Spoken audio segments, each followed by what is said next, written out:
So today we're looking at the perks of having a washing and laundry system in your RV.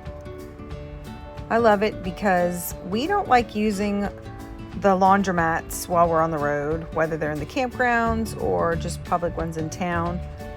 We are just very sensitive now that we are pretty much a clean, toxin-free family, that whenever we go to laundromats, the scent of things is just too much, the laundry detergent and the fabric softener and stuff. So we do our own DIY fabric softener with vinegar and essential oils, and I think like a half a teaspoon of like basically Everclear. It's alcohol so that the oils can mix with the vinegar.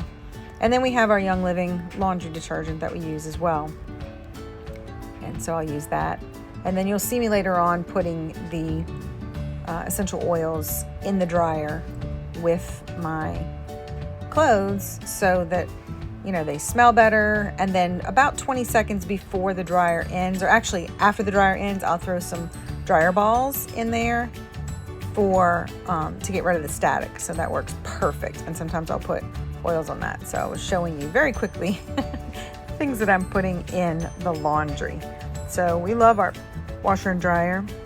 Works out really great, and it's so convenient. So I can do, you know, a load, or today I have 3 to 4 loads because the dog puked on her bed, and that works out incredibly well.